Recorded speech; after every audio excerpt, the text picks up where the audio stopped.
Hello, everybody, and welcome to the Road to Gillette Stadium, our high school football bracket reveal show.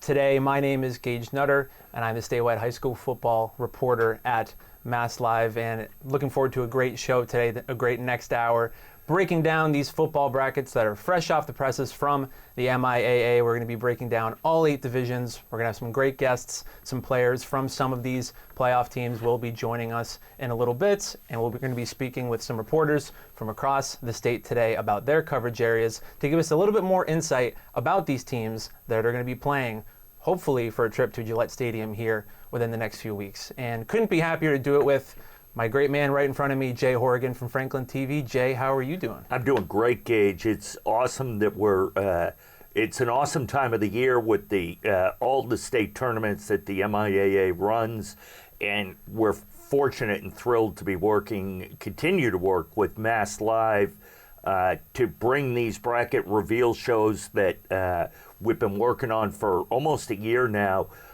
But also, more importantly, having you with us today. It's normally Meredith, but we're able to get you in person. Yes. So that's awesome. It's great to have you here. There's no better place to be, nowhere else I'd rather want to be. We do have these don't brackets. Say that now. Okay. Wait till we're done and then decide where you'd rather be. Okay, then I'll make that decision at the end. But good. Really excited to be here with you, Jay. We have these brackets. They're still hot off the press. Yep. It's still warm off the printer. Really excited to get into all of it with you. Like I said, in all 8 divisions. Thank you to Franklin TV. Thank you to the MIAA for continuing this partnership for this show, this live bracket reveal show. But before we get into it, Jay, I want to shoot it over, speaking of the MIAA, to a quick message from MIAA Executive Director, Dr. Bob Baldwin. Here we are again at the end of the fall regular season. Congratulations to all who participated in a highly successful regular season. And now it's tournament time. It's that time of the year in which communities and schools and districts come together to show their support for their schools that have had success throughout the year. You've been following our power rankings, and now we will continue to grow on our bracket entry and how we unveil that, and working with Franklin TV and Mass Live and other media outlets. So enjoy the fun, good luck to all, and have a great tournament. All right. We have to thank Dr. Baldwin for doing that. We appreciate it. Just a quick look at Division 8 and Division 7, which is where we'll start. Some of the teams coming into it, Randolph, this is their best regular season they've had, as the coach put it, in the 21st century. Sounds like a long time, not as long as if it was the 20th century, but they've got, for a small Division 8 program, they've got 43 kids in the program. We'll talk a little bit about West Boylston in a minute. You may have seen them pop up on the screen. We have Cathedral, who talked to the coach. They're 4-4. They're coached by Mr. Derek Beasley. He's also the athletic director there, but also former New England Patriot. So he brings a little bit of that professionalism to an unbelievably athletic program. They're tremendous. They're looking forward to their shot in Division 1. You go down to Division 2, you've got Uxbridge, who will come in undefeated, led by head coach Matt Blood. They have won Super Bowls in the past. They've won 22 straight games. So they're hoping to keep that going, win 3 more, get to 25 straight games and another Super Bowl. You've also got Northbridge. Anybody who follows high school football in Massachusetts knows Northbridge. Northbridge, you drive through Northbridge, and you see the little sign on the edge of the town with all the listings of their state titles. They have been averaging 28.5 points a game, only allowing 13 points a game. The coach there, Ken LaChapelle, has 399 wins. So coming up this weekend, this could be number 400 for him. So he's very much looking forward to that. The team's looking forward to getting him his 400th victory. Coach LaChapelle has been doing it a long time. He was doing it back when I was playing in central Massachusetts, over a decade ago. And even at that time, he had been an elite football coach for a long time, and still going. And he's got sons and grandsons that have gone on to do a great job at Central Mass schools, Southern Worcester County schools. So Southern Worcester County, that's La Chapelle area. That's La Chapelle area. One of the great things about Mass high school football is a lot of these schools have different generations of coaching families that are either at the same school, at league rivals, things like that. It makes it even more interesting, especially when we have the unique Thanksgiving Day game. So, Yep. All right, so we're going to bring up the West Boylston team. I think you guys are there. We saw you there a couple of minutes ago, correct? Yep. Yeah. All right. We've got what looks like 7 of you there. Why don't we start? This isn't going to go well. Black sweatshirt with beard, front row. Why don't you guys go across, identify themselves, and then we'll go to the back row. Yes, sir. My name is Jack Smith. I'm number 51. David Egan, 72. Connor Rice, 7. Aiden Hamilton, 80. Jonathan Jameson, 79. Kane from home, 55. Steven Simpson, 1. Awesome. Tell us a little bit, David, if you could, tell us a little bit about the team this year, where you've kind of excelled, what you're looking forward to going into the tournament. This year so far we've done good. I think we've done good. We could have done a couple things better, but we've been putting in the work and we've gotten a lot out of it. And going into this, I'm feeling pretty good, you know. And Aiden, this is Coach Ross's 10th year. He's got 195 victories. What does Coach Ross bring to the team, and what does he mean to you guys? He brings another level of intensity that we can't get anywhere else, and he just brings sort of the family mentality right into the team. You can't really get anything better, and he's just the heart and soul of our team. And Connor, a little bit, what's your game plan getting ready for this week? Will you guys do anything different? Will you do your normal week of preparation? I think we'll do our normal week, have another hard week of practice, and just get ready for the game. A lot of hitting during practice every week. So Coach keeps it very physical to keep you guys in game shape, correct? Yeah. Yes, sir. Let's go. All right. Anything else? You're playing Hoosick Valley. Don't have the reading glasses on, getting old. Have you guys, do you know anything about them? Have you had any experience, gotten any game film on them yet? Anyone can answer that. We know they made the semifinals last year, so we know they're going to be a good team. We're not going to take them lightly. We're going to take them just as heavy as we take any team during the regular season. And we're going to come play our game, and the best team's going to win. Awesome. Any final comments from any of you? Don't you want to mention what a great job Gage has been doing so far in this show? Yeah, there you go. Okay, I was thinking the same thing. Thank you. Thank you. So we want to thank the West Boylston team and their captains here from the home of the Lions out in West Boylston, beautiful part of the state. Guys, thank you very much for taking time out of your Sunday and preparing for Hoosick to spend some time with us here on this Bracket Reveal show. And best of luck going forward. Thank you. All right, Gage. All right, the Lions of West Boylston. I know you mentioned Coach Ross. He, back in my day, was coaching at Grafton, and at that time, Grafton was a great program. They still are a great program, Yeah. but whatever team Coach Ross is leading, he always finds a way to make them win. They play football the right way, too. 3 yards in a cloud of dust. That's the way to do it. I love that. Division 8, 3 Yes. yards in a cloud of dust. That'll carry them, they're hoping, all the way to the state Well, championship. some of us older people, we call that real football. Yeah, that's called real football for some of us.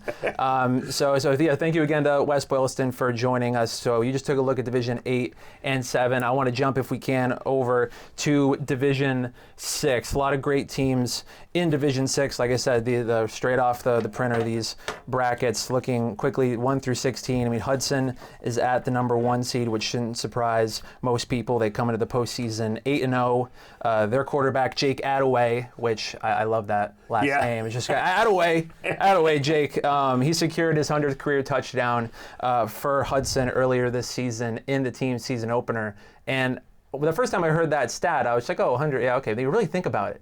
100 touchdowns for a senior. So that makes me put it into perspective a little bit. If he was starting, I'd imagine, as a freshman, you're averaging 25 touchdowns. There's 8 regular season games. It's amazing. He's running, he's throwing. He might be, I don't know, selling hot dogs at the concession stand. At halftime, it seems like he does a lot for Hudson. So him powering. He performs with the band, I believe. I think I may have seen him with a trombone or something. Yes. I don't know. I'm just making that up entirely. 100 career touchdowns for Jake Attaway. He's got more of that now at this point in the season. They're scoring 40 plus a game, but you can't underrate the team's defense either. They're consistently holding teams into the teens and single digits, so they're going to be a tough out in Division 6. Another team that catches my eye in Division 6, there's a couple of undefeated teams, as you'd imagine, in Division 6. I mentioned Hudson being one of them, Bay Path as well. Bay Path being 8-0, they locked down the number 10 seed. Looks like they're going to play their first round game on the road against Swampscott.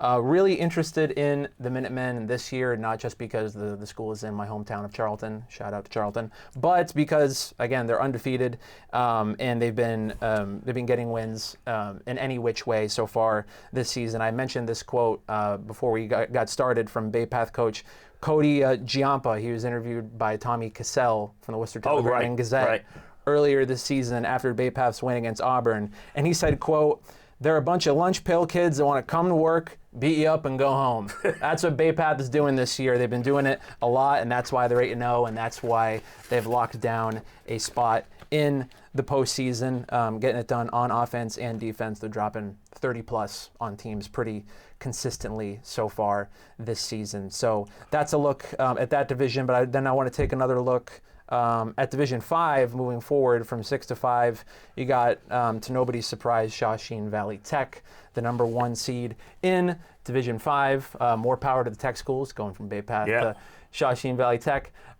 Sidney Tildesley has been leading the way at quarterback for Shawsheen Valley Tech and on defense as well, throwing multiple touchdowns a game. Multi-sport athlete, All-American in wrestling as well. So he's getting it done on the turf, on the grass, on the mat. He's making it happen for Blackstone Valley Tech. He has the Rams rocking and rolling into the state postseason as the number 1 seed in D5. But another team we talked a little bit about before we got started was Foxborough in Division 5, reigning Division 5 state champs. And they've had one of the more interesting arcs this season from beginning to end. Let's take a look. Just listen to these first 3 non-league games for Foxborough. They're a top 3 seed now. They're 5-3. Reigning state champs. Went through a total gauntlet in their non-league schedule. First game, lost on a Hail Mary to Scituate. Right. As time expires, one of the big plays of the season, probably the biggest play of week 1 in Massachusetts.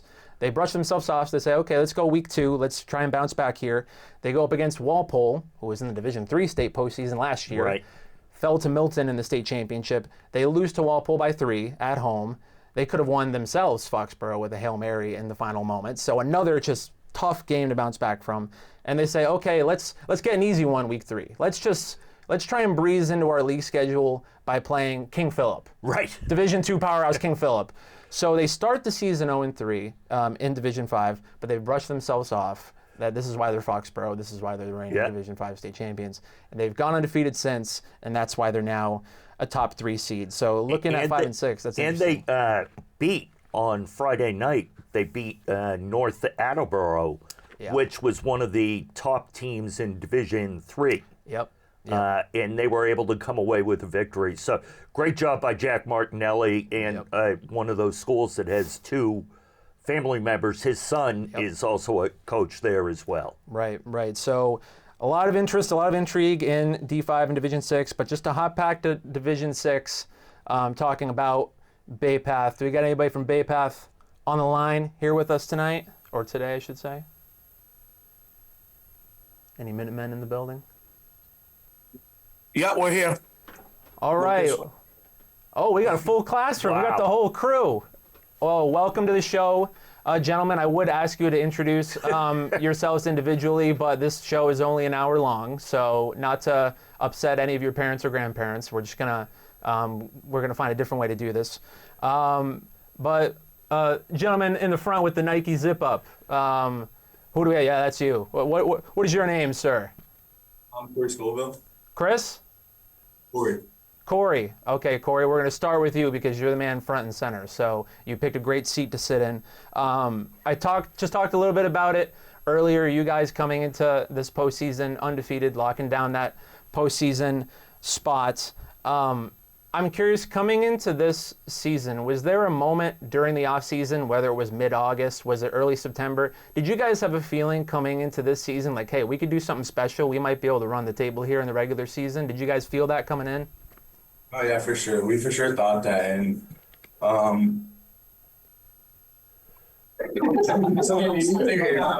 Yeah, get some other guys involved. Yeah, we felt that way. We came in here with 25 seniors. We knew we had a special class, and we knew we could make something special with this team. And our plan was to get where we are right now and just whatever we can do now. Got you. Okay. Did you? I hate to interrupt you, Gage, but right behind the gentleman who just spoke, there's a box of Cheez-Its. You guys got Cheez-Its? You better be sharing. Yeah, I was to thank you. You don't go undefeated without sharing your Cheez-Its. Cheez-Its, I think correct. that might be the secret. That may be the key to the future. Yes, for the you. for the other Sorry, teams. I pick up on these important details. Yes, that's why we have you here, Jay. Okay, go ahead. And so I guess to the gentleman with the shades on top of his hat, with the fine beard that I can't grow myself. What's your name, sir? I'm Logan Laterna. All right. Well, welcome to the show. I guess a question for you. What positions do you play? Offensive line, right tackle, and D-line. All right. As a former lineman, I'm happy to be here talking to you. We'll get some perspective from the big guy up front. So when it comes to the team this year, what do you feel like the strength has been? Like, you're coming into this postseason, you got your first round game coming up. What do you anticipate the other teams, if they're game planning for Bay Path, if they see they get Bay Path, what are they writing up on the whiteboard? What are the things that you feel like you guys have done particularly well so far this fall? They're going to want to probably try stopping us running the game up the middle and just pounding the ball downfield. It's kind of hard to do it against our we have a pretty good O-line, and we just put our heads down and punch people in the mouth and just drive the ball as good as we can, and we get it done. Gotcha. It sounds like Minuteman football to me. Let's see. So who is the gentleman with the Cheez-Its? I want to get him incorporated into this as well. My name's Aiden. All right, Aiden. Well, as the holder of Cheez-Its, you're now obligated to also speak to me. So Coach Giampa, he had a quote, we mentioned it earlier, after the Auburn game, which is a huge week one win for you guys beating Auburn. I remember back in my day, nobody was beating Auburn. So that's a huge win for you guys to start the season, I'd imagine, early on in September. But Coach had the quote that you guys this year, quote, lunch pail kids that want to come to work, beat you up, and go home. Is that an accurate representation of the way you guys have been playing football this year, clocking in and getting the job done? Yeah, we're a super physical team. We're going to go out there, give you all you got, punch you in the mouth, go back to our huddle, and do it all over again. All 4 quarters, and we're never going to leave anything behind. Awesome. Obviously, lunch pail, he brought the Cheez-Its. Yeah, I'm sure there's a peanut butter and jelly maybe around here as well. I'm sure tucked away somewhere. Regular Cheez-Its or extra toasty? Yeah, what do we got? Cheddar Jack. Cheddar Jack. A man of class. Yes. Okay. I'm not allowed to eat those. A man of class. Well, thank you very much to the Minutemen. As you mentioned, Bay Path, number 10 seed. They're playing Swampscott on the road, the number 7 seed in their first round game in the first round. So thank you very much, gentlemen, and best of luck the rest of the way. Thank you. Thank you.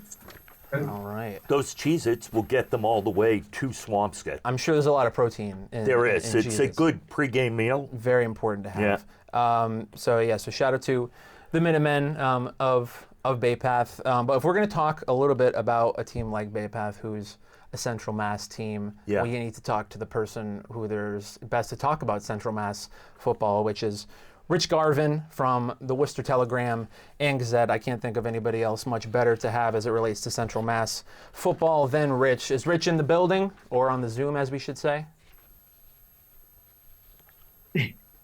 I'm here. All right, Rich in the I'm building. here, and a black lab is here too, barking at a FedEx driver. Oh, yeah, this is what's. I love the backdrop as well. I love the stone masonry work. This is really good. So that's a wall of stone. There's a wood stove set in there. We live up in the North County here, so Beautiful.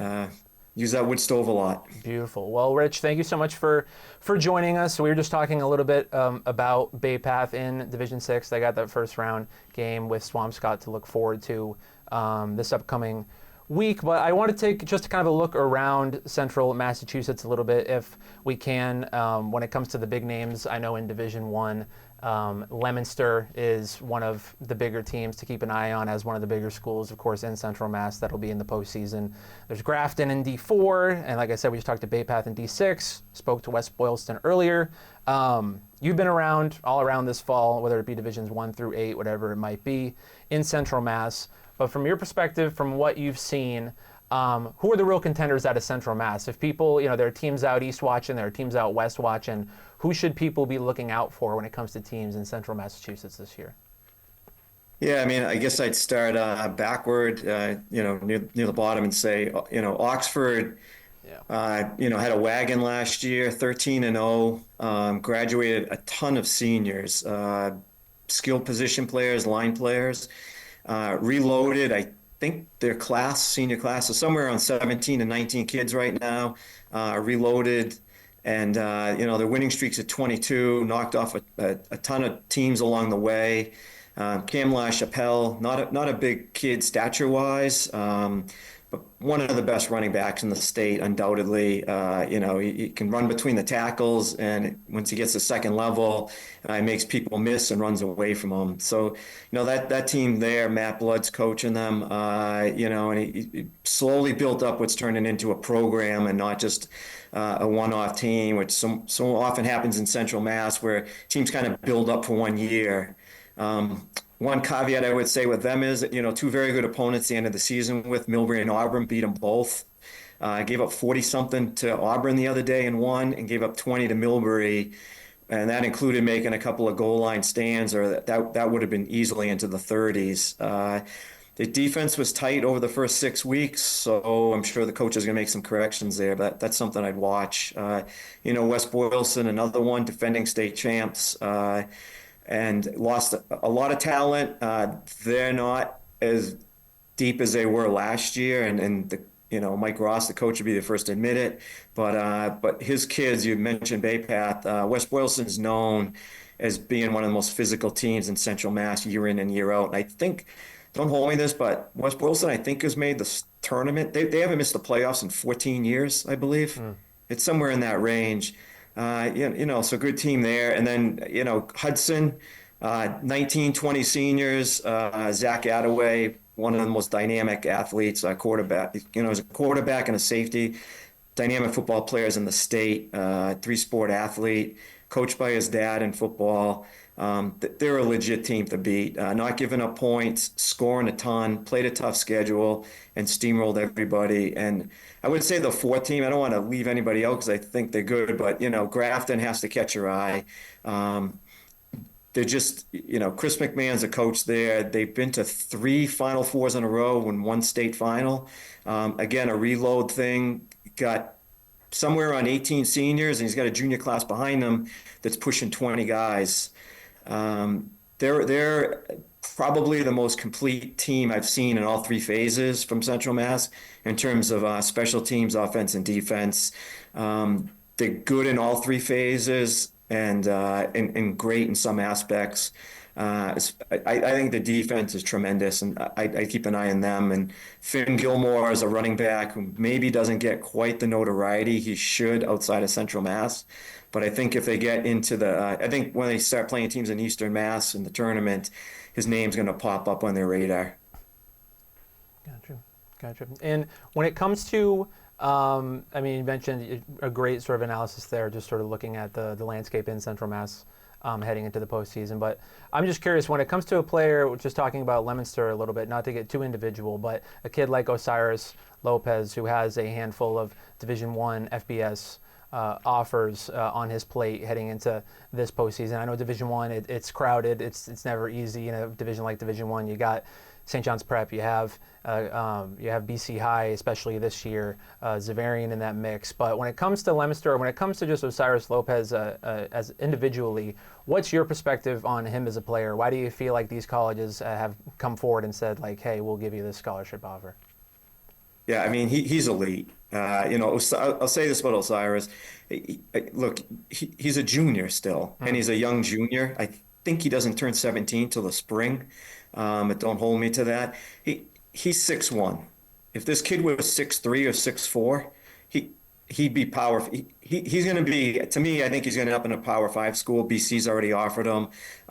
He's going to end up somewhere down there. I know Florida State was looking at him, and then they went off of him because they signed a 5-star guy. I'm not a fan of this because I think you are who you are. But if Osiris was 2 inches taller, Florida State wouldn't have dropped off looking at him, okay? And you're talking 2 inches. The guy's tremendous. I saw him play as a freshman. Caden Drinkwater, who was a receiver at the time, who's now playing prep school, not at Leominster anymore. These guys were connected up on touchdowns. And if you look at the box score, it says 40 yards.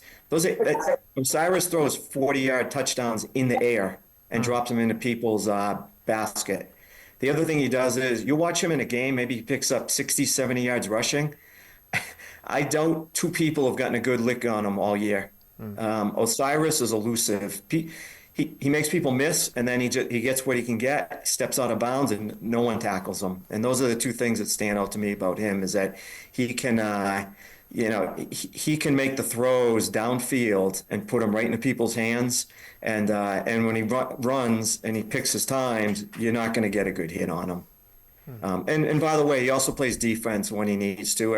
I haven't looked recently, but he's probably got 2 or 3 interceptions this year. I know he closed out 2 games early on with picks.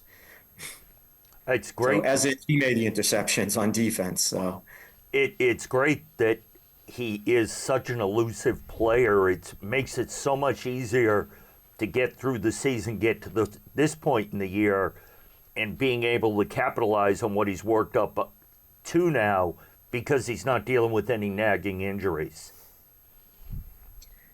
Yeah. I mean, Osiris is, he's, I mentioned his height again. He plays basketball.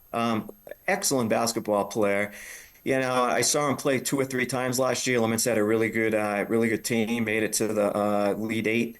And he's 6'1", plays down in the paint, and he's battling guys. He's giving up 5-6 inches to him, more than holding his own. I wouldn't even say holding his own. I mean, I saw him have 15, 16 rebound games.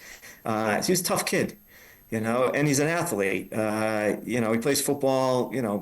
Football is his thing, but I mean, he's an athlete. And I'd transfer if he wanted to go out for track, there'd be an event for him, guarantee you. Awesome. Well, it's going to be fun in Division I with Leominster, with St. John's Prep, with BCI, with all of those teams 1 through 16. It's going to be fun to watch, and I know, Rich, you're probably going to be on top of it. So thank you so much for joining us today, Rich. Maybe we'll see you on the sidelines. Yeah, no, thanks for having me on. All right, beautiful. That was Rich Garvin, everybody from the Worcester Telegram and Gazette. D1's going to be fun. It absolutely is, as is all the postseason. It's, again, we'll get back to what a great time of the year this is for high school athletics in this state. Taking a quick look like at Division 4, you've got some teams like Duxbury. Duxbury 7-1 coming into the tournament. Their one loss is to a Division I team, Franklin, earlier in the season. They just beat Hingham the other night, and their running back, Jack Reese, had 3 touchdowns in that game. You look at another one from down there, same league, Patriot League. You have Scituate that beat North Quincy 56-20 on Friday to finish up an undefeated regular season. A team that you've always got to wonder about is Malden Catholic. Malden Catholic, they're 4-4, but they played their non-league schedule and they lost these games. But they lost to St. John's Prep, Zavarian, Catholic Memorial, and BC High. 4 of the top probably 10 teams in the state. They're all way up there in the power rankings that we got today. They've got 14 seniors on their team. They've done a great job. Then taking a quick look at Division III, you've got a couple of undefeateds. West Springfield at 8-0. You've got Reading Memorial at 8-0. Both of them did not give up points Friday night. Reading won 60-0 over Belmont. West Springfield beat Northampton 56-0. You have some other teams that have got some losses, such as Mansfield 5-3, North Attleboro, both of them from the same league, the Hockomock League, but have had just great years despite having 2 or 3 losses on their schedule. Let's see, who we talking to? Oh, the West Springfield team. Any Terriers in the building?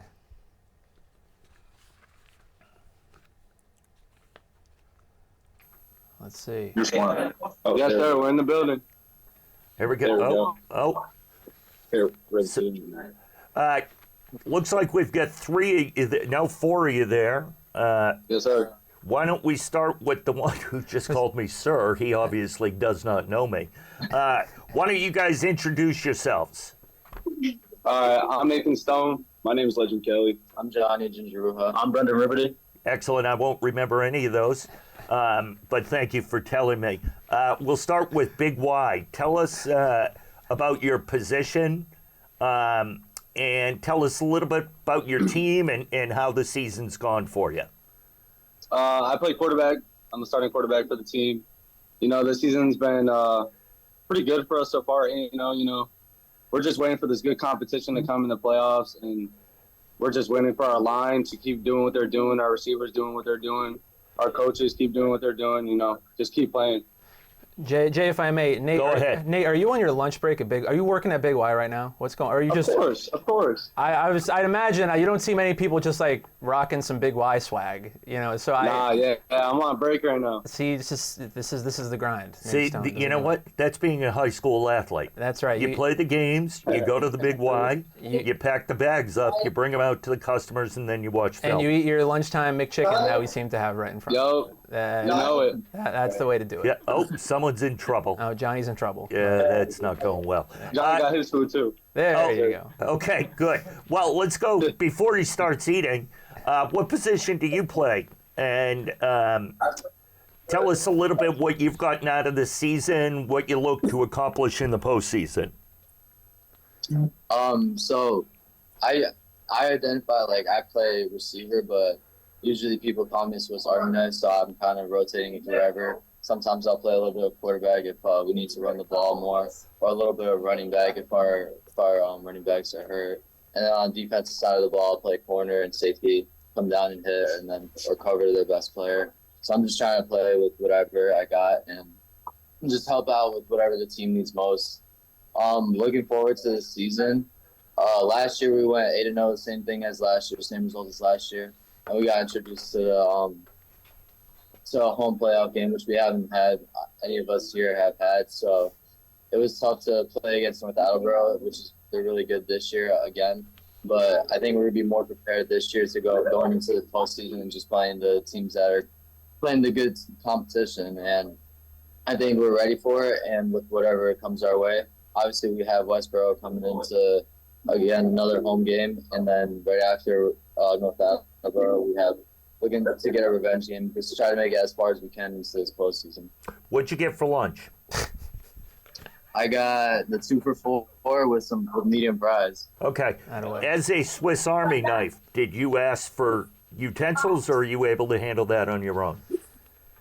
Oh, I'm able to do it whatever, but we have such a great group of guys this year, and just always able to rely on other people to play with. So.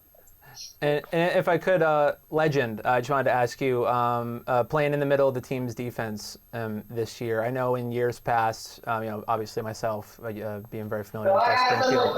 I know in the years past, West Springfield's had great defenses. There's been Evan Villalongo in the middle of that defense in the past, and now for you being able to be one of the leaders in the middle of that defense. West Springfield, they're always throwing the ball or running it with Nate and Johnny here, or getting some other guys involved out of the backfield and finding guys deep downfield for passes. But tell us a little bit about the defense. Just had another great performance this last week. I think it was Northampton. So tell me a little bit about this year's defense and what makes you guys tick. Our defense this year is really great. I feel like our run defense is real strong this year.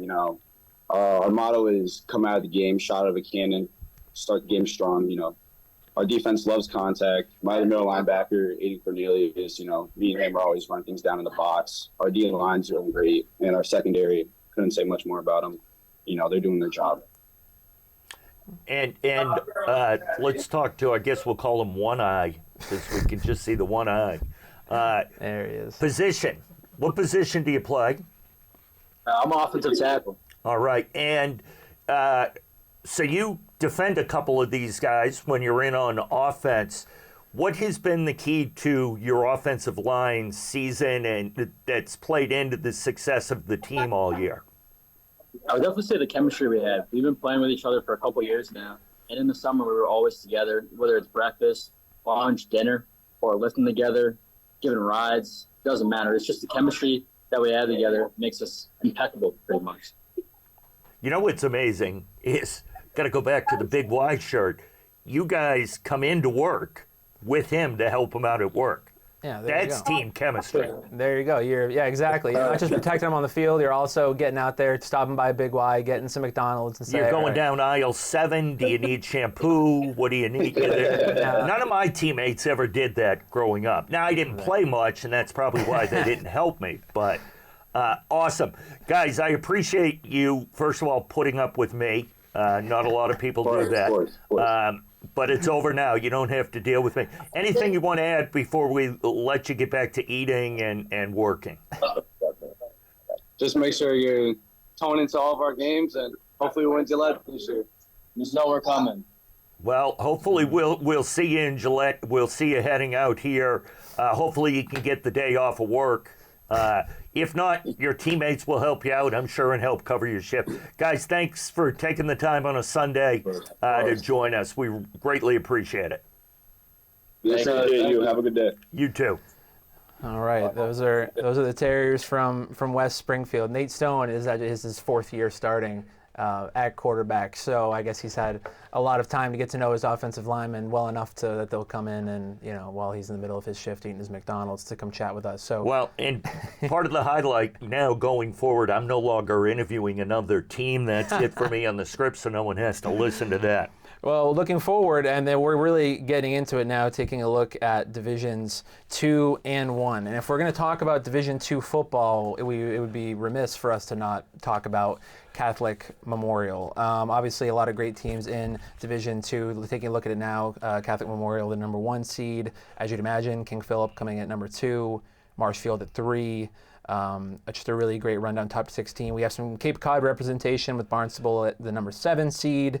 Barnstable is going to be playing North Quincy in their first round game. But like I mentioned, as it relates to D2, you can't talk D2 without talking CM. And not only might CM be the best team in Division 2 this year, they could be the best team in the state. We saw a couple weeks ago what they were able to do to St. John's Prep, shutting out the Prep at home. I don't think a lot of people anticipated. I mean, some people might have said that Catholic Memorial could beat St. John's Prep, but shutting them out, that was St. John's Prep's first time being shut out in over half a decade. So the Knights, unbelievable job on defense, but on offense, they've been powered by arguably the best running back in the entire state, maybe inarguably, Micaiah Dodd. He's committed to Boston College. He's scoring 3 touchdowns regularly a game. He scored 3 against St. John's Prep in that game. And I saw the game, Catholic Memorial against Severian, a few weeks back now. He scored 3 in the first half in front of Bill O'Brien, who was on the sideline. He came out because Catholic Memorial, they got almost half a dozen future Boston College players. So Bill O'Brien said, maybe I'll go see what they got going on over there. And I'm sure he was pleased to see his future running back score all of those touchdowns. And that's why he is going to Boston College next year. An eventual possible matchup would be the 1 versus 2. CM playing King Philip. King Philip, for them not to make it back to Gillette, will have to obviously lose a game. They've lost 1 game in now almost 3 seasons. I'm going to get this wrong, but close, maybe 3 games in the last 5 or 6 seasons. They're just a tremendous program under Coach Lee. I think that CM King Phillip, if that's the matchup, other great teams in Division II, that could be one to write home about. Yeah, exactly. And taking just a little bit more of a look at D2 as well, Wellesley at the number 5 seed, they're 6-2. They're having quite a year. They shed a great game against Weymouth, who Weymouth themselves are having a historic year this year under second-year coach Mike Donovan. Yeah. But they were able to take down Weymouth in their game last week. So interested to see what type of trouble Wellesley can get up to this postseason. Looks like their first-round game is going to be against Plymouth North at home. But then looking forward to Division One, we talked a little bit about it when we were talking to Rich as it relates to Leominster and just the type of group that's going to be playing for a Division I state title this year. You got all the usual suspects in that top 8. St. John's Prep, BC High having a great year at 6-1. They get the number 2 seed.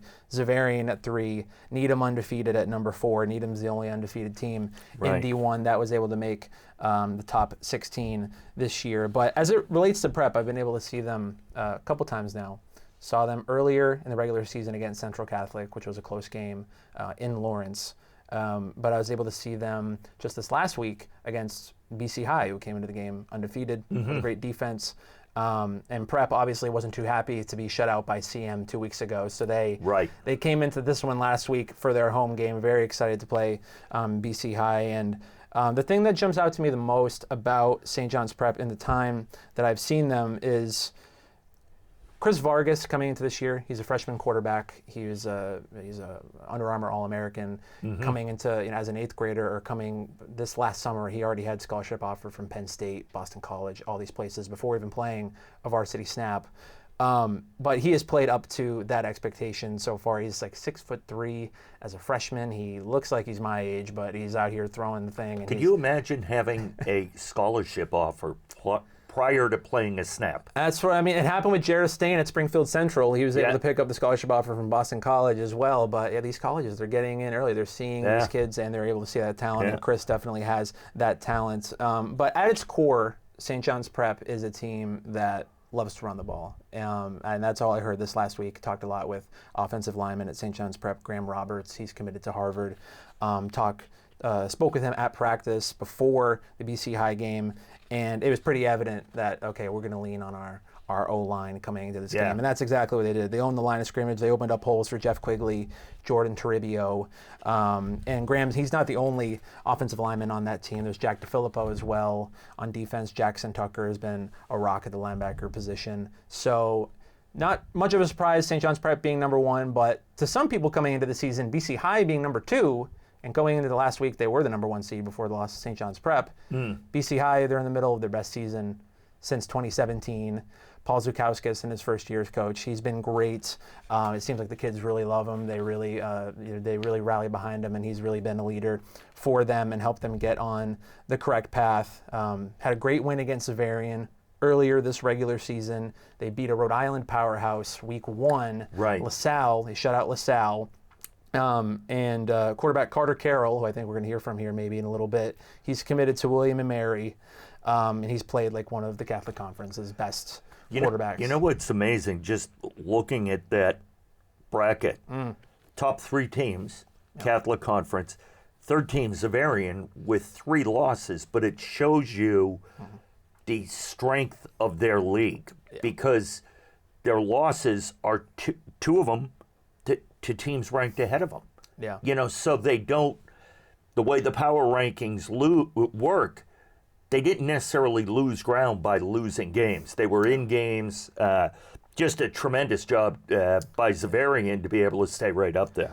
Yeah, I mean, Zavarian, obviously the big players as it relates to Zavarian. There's Vincent Busa, the middle linebacker position. A lot of people came into this season anticipating he was going to be one of the state's best linebackers, but he's also, when he's been on the field, one of the state's best running backs. Too. He set the Zavarian school record for rushing yards in the team's win against Everett earlier this year. That was early on this season.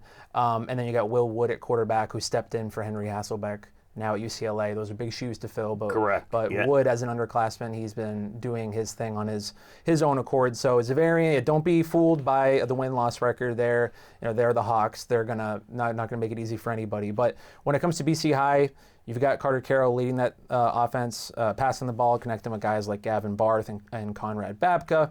Looking at the defense, Tommy O'Donnell's been a rock in the middle of the Eagles' defense as well. And you mix that all together, and what do you get is BC High's one of their best seasons since 2017. So after a few years of down years, the seniors on BC High, they've been waiting for a moment like this, and now that moment is here. So, and speaking of BC High, do we have any BC High players on the Zoom? Right here. Yeah, we're here. All right, gentlemen. Well, thank you so much for joining us here on a Sunday. I guess as it relates to intros, since this, not like Bay Path where we had a classroom full of a football team, we just got the four of you. So starting from the rights, I guess my rights in the black jacket, who do we got? And then say your name and position and go down from there. Carter Carroll. I play quarterback. My name is Brennan Ryan. I play running back and safety. My name's Conrad Babka. I play receiver and defensive back. My name's Mikey Smith. I play center and defensive end. All right. Well, thank you so much for joining us today, gentlemen, here on this Sunday. We were just talking a little bit about the year that you guys have had, best season from a win-loss perspective since 2017. I know these last few years, there's been some ups and downs, but it seems like this year for you guys, this has really been the point where you guys have been able to put it together and lock down this number 2 seed heading into the postseason. So starting with you, Carter, what's your perspective on, I guess, just what the vibe was coming into this regular season? Did you guys have a feeling that this was a type of year that had been building and this was the type of point where you guys might be able to turn the page? Yeah, it's been a progressive incline since our freshman year. I mean, as sophomores, including us four, we had 7 starters as sophomores, and we've all gotten to play with each other for the past 4 years, and it's been an incline. And we all knew that senior year would be our year since we had such a big senior class and guys who love to play football and were around each other all the time. So we knew it was this year. Awesome. And Conrad, so I guess bouncing off of that, because it's always a feeling when you're in the preseason, every team's 0-0 or 0-0, I guess, and you can kind of think like, this is going to be our year. This could be our year. And like you said, Carter, I'm sure you guys had that feeling. But was there a game or was there a moment this season for you guys where it really solidified? Was it the Zavarian game, or was it a moment for you guys where it said, like, not only do we believe that this could be our year, but now we have proof that we can really get it done on the field? What do you think? I think early in the season, we knew that this was going to be the year that we were going to be a lot better than these teams and be able to beat opponents we haven't in the past. But when we were able to beat Zavarian in that game, I think that really solidified it that we're one of the best teams in the state and we can compete for the state title. Got you. And then, so Conrad, I apologize, I've already forgotten. Conrad, who do we have sitting to your left here today? Brendan Ryan. All right, Brennan. So thank you so much for joining us. Apologies on my short-term memory loss. I have the memory of a squirrel. So Brennan, I'm curious when it comes to bouncing back. I know you guys, you've been racking up the W's early on this season, and you've been working hard. I know you mentioned, Conrad, that Zavarian game. I'm sure, like you said, that was a big moment. You guys have been getting it done in the Catholic Conference. But you can take as much from losses as you can wins as well. So what do you feel like heading into this first round you guys can pull out of that game against Prep on Friday night moving forward? I think we can pull out a lot. I think it's a really important game for us to have. It definitely was a challenge physically, and it showed things that we need to work on and progress and how we need to get better for playoffs. And it was a battle test to put us in the best position to go on a run, and we're going to be better because of it. Got you. And then I'm going to call on you again, Conrad. You're going to be my partner here. Who do we have sitting to your right? I've already forgotten again. Mikey Smith. All right, Mikey. So what positions do you play, Mikey? I play center and defensive end. All right, great. A guy from the trenches, as I said earlier in the show, a former trenches guy. So I'm very happy to be speaking to you. When it comes to the defense, the way you guys have been able to play defense this season. I saw it in the Prep game, although Prep was able to get the win. I saw it in the Zavarian game as well. You guys absolutely fly to the ball. You absolutely throw your body to whoever's got the ball, more so than I think a lot of defenses I've seen so far this season. What do you feel like defensively? Is it just a mindset thing? Like, what has it been about the way you guys play defense so far this fall that has made you guys so successful on that end? It's definitely a mindset thing. Our pursuit and just hustling to the ball and giving 100% effort every play, I feel like is what makes us such a great defense. We all back each other, even if one person misses a tackle, somebody else is going to be there to support them. We always talk about how you can make one guy miss, but you can't make 11 guys. So if we're all to the ball, we can minimize big plays and we can really capitalize on our chances on defense. Awesome. Well, I'm sure it's been a year to remember so far for you guys, but now it's almost a new season, 0-0 for everybody now. Just a couple games to get to Gillette Stadium, and it starts against Andover in the first round. So thank you so much for joining us, guys, and best of luck the rest of the way. Yeah, so thank you. Appreciate it. All right. Shout out to the Eagles down in Dorchester. Like I said, seen them a few times, and it seems like a group. I remember talking to running back Jackson Richard after the game against Zavarian. He really put it into those words of like, we've been waiting for this moment, this to happen, for this year, and so it really feels like they're there. And listening to them talk about, how they've been playing together, hanging out together, like a lot of the teams we've talked to, it's a culture. It is a mindset for these young guys to go out there and play, put it together, and to have the success on the field. It comes from so much more than just being on the field at game time. Right. And speaking of Eastern Mass football, as we just did, talking a little bit about Division I and Division II, I want to bring in a great guest to talk a little bit more about that part of the state and the football teams that we should keep an eye out for in the postseason. Do we got Nate Weitzer from the Boston Globe on the line? Yes, sir. How's it going, Gage? I'm doing well. How are you doing, Nate? Doing great. Yeah, just filled out all the brackets, got to look at all the matchups, so it's pretty exciting time to go through this. There you go. Nate's ready to rock and roll. So, Nate, we were just talking with some of the upperclassmen from BC High, a team I'm sure you're familiar with, a team that's sort of turned the page this season. After a couple years of ups and downs, it feels like they're sort of on steady footing now. And we talked a little bit about Division II as it relates to Catholic Memorial and King Philip. And I wanted to pose the question to you because you posed it yourself, a great question in your football notebook. I think it was last week as it relates to Division II with King Philip and Catholic Memorial, where the question was posed, is the best team in the state in Division II? Could it be King Philip? Could it be Catholic Memorial? And that's nothing against the great job that BC High, St. John's Prep, Zavarian, Needham, all these teams have done. But when it comes to the top of Division II, those two teams, they've really proven it again and again, week after week, their claim at being the best team in the state. So when it comes to those two, if you want to start with CM, if you want to start with King Philip, what has it been about those two programs this year that have led them to success once again? Well, I mean, with CM, they're an absolute powerhouse since DiBiaso got there, obviously bringing in talent across the board, both sides of the ball. So I don't think there's really been any dispute there. I mean, I kind of opened by thinking if they didn't have those injuries last year, would they still be undefeated in the state? Like, nobody has beaten them over the last 4 years. So I think that pretty much speaks for itself. I did qualify it, though, I will say, as the best team in Eastern Mass, because I'm not putting Springfield Central in that discussion necessarily. They haven't had a crack at CM, so we can't necessarily say that they would not have been able to get them when they were at the peak of their powers. But yeah, just keeping the discussion to Eastern Mass, which is what you brought me on here as. And as you mentioned, yeah, KP, just an unbelievable job of continuity year to year under Brian Lee. They are always good. They graduated, I think, at least 6 defensive starters, and their defense looks even better than last year. So I think it's the ability of defensive coordinator Matt Wassel and what they just do schematically on that side of the ball that just flusters the opposition no matter what. I think that's what makes them so great and maybe gives them a shot at CM if they're able to get there. Slowing down Marshfield in a potential state semifinals matchup would be definitely very tough for them to do that once again. But yeah, I think that the what they bring schematically on defense and then just the physicality on offense, of course, Brian Lee, very familiar with offensive line play, is what gives KP a shot really to take on anybody.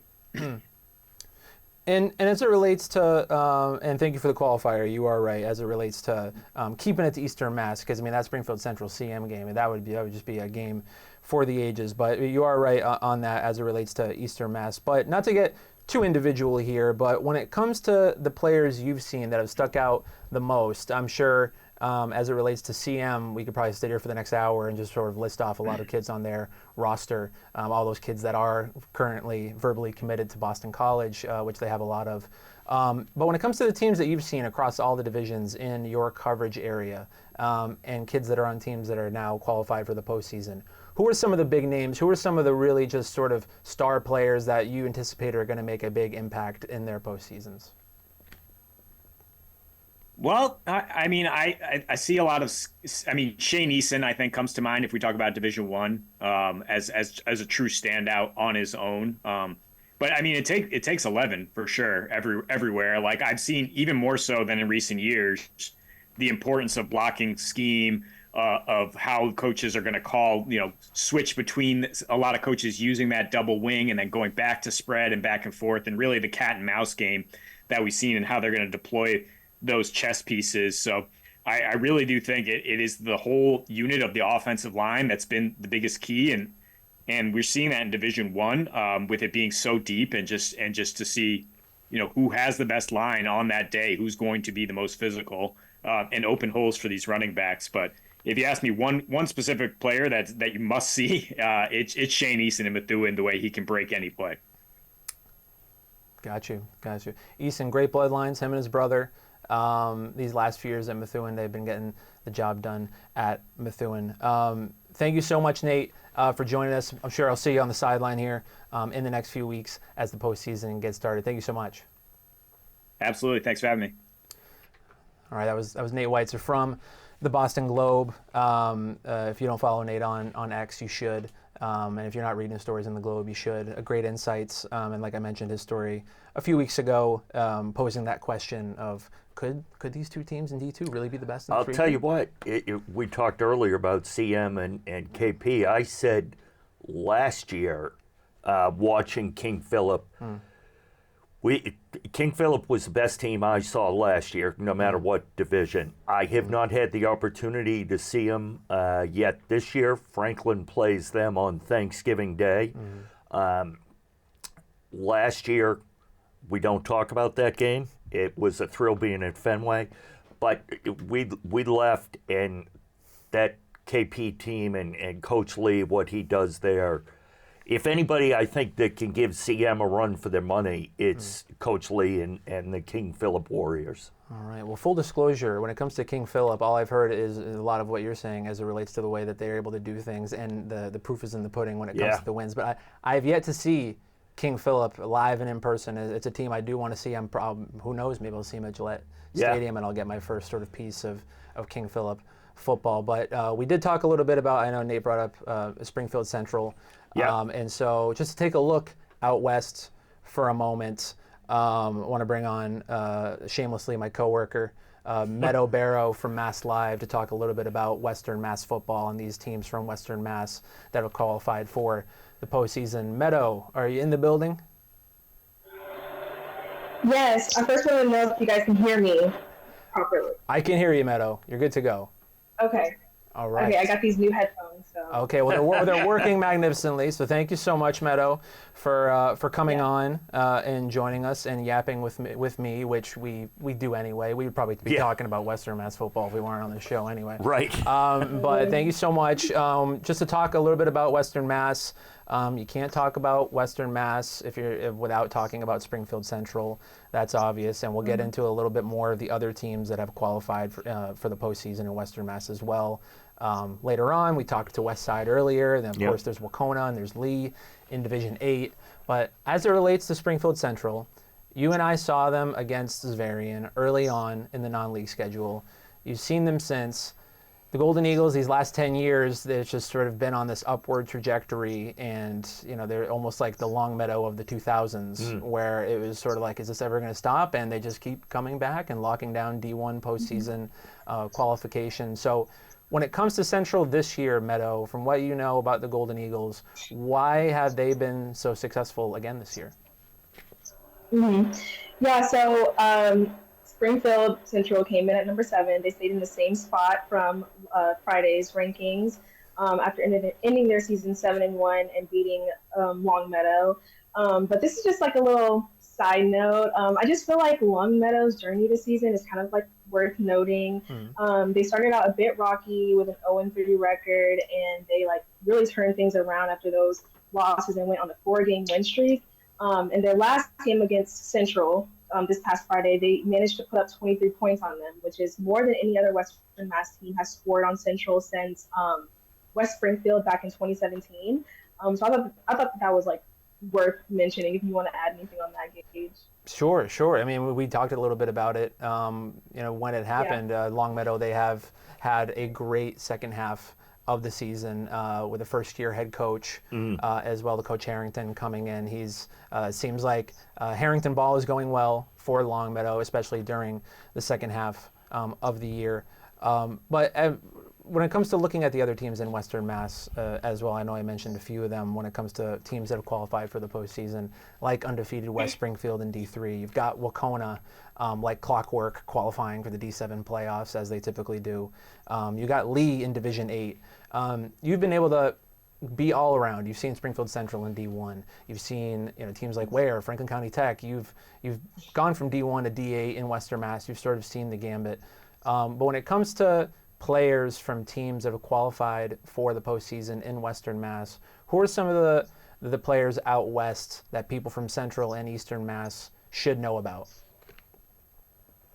Yeah, so going back to Central, they only had that one loss to Iona Prep, a New York team, earlier this year in the season opener. And I really feel like, the biggest thing that Central struggled with in that game was just consistency. I mean, Coach Bill Watson spoke about, not being consistent after the game with me.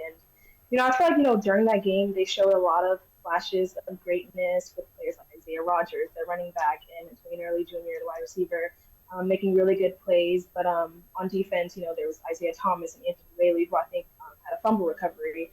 But, without those consistent explosive plays that, Central can deliver, the outcome of that game, just kind of slipped away from them. But, I feel like, as the season went on, their consistency just became more of their strong suit. They ended up ending their non-league matchups with over Central Catholic and Xaverian, like you said, winning them. And I'll never forget that game-sealing interception by Anthony Whaley in the final minute against Xaverian. You were there too, so that was just, what a way to end the game. But yeah, just after dominating their Western Mass schedule, here we are once again talking about Central in the postseason, which I feel like isn't a common thing anymore at this point. But offensively, this team has just been a machine. They have averaged 46 points per game. Their defense has held opponents to just 15 points on average per game. And, Central season ended in the quarterfinals last year against Xaverian with that loss. So I just feel like this time Central is, coming into this postseason with kind of a vengeance and an eye on kind of going further this season. But, as far as like players to watch, you can't forget to mention Jared Stain Jr., the sophomore quarterback. He hasn't disappointed his second season as a starter. He still has, a really great arm, still can put up big numbers on offense for Central. Josiah Cox, who was, the RB1 last year. But, in the preseason, Coach Watson told me that, they were moving Cox to the secondary this year. But, Cox has still been, making big plays as a running back this year. Against Central Catholic, I think that he had like 4 touchdowns, and he just kept it going throughout the rest of the season. So I just know that he'll continue to be a problem for opposing defenses or offenses in the postseason. And again, defensively, Anthony Whaley, he's a super young defensive back, freshman. And I feel like he has really kind of already established himself in this defense. I've only spoken to him twice so far. But every time I speak to him, he's always just radiating confidence. And I feel like that's, what the defense needs. Kajai Charles is also another notable mention. He's their center, their 4-year center, and he just recently committed to Bentley this past weekend. So there's a lot of players for Central. Can't forget to mention all of their wide receivers: Cameron Walters, Matthias Barber, Dwayne Early, Kyle Pickering. I mean, they have a lot of players, a lot of good players. Yes, they do, and that's not just a lot, but a lot of talented ones. That's a big reason why they are one of the top seeds in Division I. I know you mentioned them sort of coming back for a little bit of a vengeance. Just for context, 2 years ago, they played in that state championship against St. John's Prep. It was a rainy, windy game. They got shut out by St. John's Prep. I think it was 13-0 in Pop Watson's final game for the Golden Eagles. This last season, they played Xaverian on the road. And fell to Xaverian, the eventual state champs, in the quarterfinals. So yeah, these Golden Eagles, they're primed. I'd imagine excited and ready to go, headed into the next round.